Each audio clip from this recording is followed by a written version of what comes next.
Alhamdulillah wa salatu wa salam ala Rasulillah. Ma ba'd. The question is asking here, what is the ruling on trade inside of the masjid? Trade inside of the masjid. Now, before we talk about this mas'ala, it's important for us to understand what is the masjid. Now, the ulama have said that anything which has been established as the masjid takes the ruling as a masjid. And this happens in Muslim countries as well, if you go example the building of the masjid, right?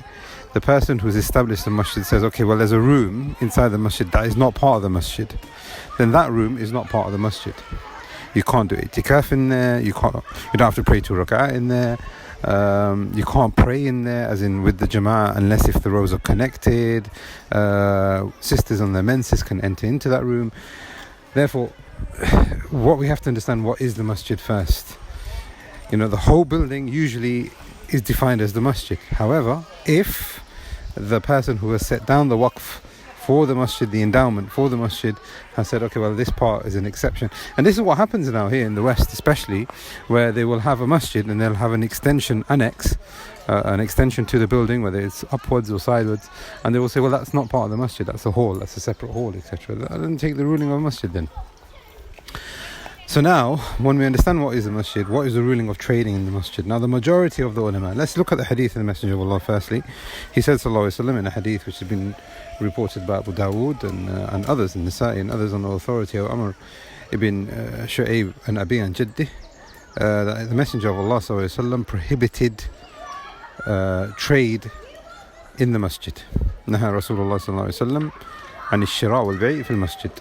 This is a hadith which is made Hasan by Shaykh al-Albani. In another narration, the Messenger of Allah sallallahu alaihi wasallam, well-known narration here in Tirmidhi, which is also Sahih by Shaykh al-Albani, إذا رأيتم من يبيع أو يبتاع في المسجد, you find a person who is trading, buying or selling in the masjid, فقولوا لا أربح الله تجارتك, may Allah not make your trade successful. Say this to that person. Therefore, the ulama have said that there is a clear prohibition in here. But what is that prohibition? Is it haram or is it makruh? The majority of the ulama, Abu Hanifa, Malik and Shafi'i, amongst them have said that it is makruh. Makruh to trade in the masjid. If it is makruh, then what that basically means is that the person is not sinful, and if the trade has been completed, then it has been completed and it is valid. Imam Ahmad had a more stricter opinion towards this, and he said any form of trade inside of the masjid, if we establish that it is the masjid, then that trade is batil and is invalid. And when the Messenger of Allah ﷺ has prohibited something, then it is haram in its asl, unless if you've got evidence to say that it is makruh. And from the principles, and this I remember our Shaykh Saad saying, tahrim al-ayn innahu laysa biwasf, meaning if the Messenger of Allah ﷺ has connected a ruling connected to the masjid, then anything connected to that ruling, connected to the masjid, takes that ruling. And it is not, it's the best way of explaining is, it is not just a description of what shouldn't happen in the masjid. It is basically saying this thing cannot happen in the masjid. And this seems to be the correct view, is that trading in the masjid is not allowed. And if that trade takes place, that trade is batil. And the Messenger of Allah even said, made dua against that person and commanded us to make dua against the person who trades in the masjid. Therefore, it is not permissible. But it goes back to what is the masjid.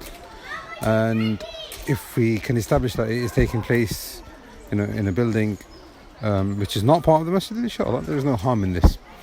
There's one thing that I just want to highlight though, is that this happens quite often, that the masjid have a particular stance, and the people that attend the masjid might have a different opinion. And this has happened to us personally at Masjid Tayba. The masjid has a stance that sisters on their menses should not attend, and this is the view of the majority. To the extent that some of the ulama have said that there is ijma'. وَلَا جُنُوبٌ إِلَّا عَبِرِ السَّبِيلِ. Allah subhanahu wa ta'ala says if you're in your janaba, you're not allowed to come to the masjid. Once a sister, may Allah reward her for her enthusiasm, she said, no, I'm of the opinion of Shaykh al-Albani and the Zahiriyya and others from the ulama that have said that you can go to the masjid if you're on your menses, especially if there is a need or a necessity to do so. So we said to the sister, look, the masjid does not allow it. The admin have stopped it. But she said, no, I'm not going to listen to the admin. This is my view, and this is what I think is correct. And I'm going to follow what I think is correct. You can't prevent me from coming to the masjid. Therefore, what we are saying here, and the example that we're giving here, is if the masjid have taken a particular stance and there is valid difference of opinion on this, it must be respected.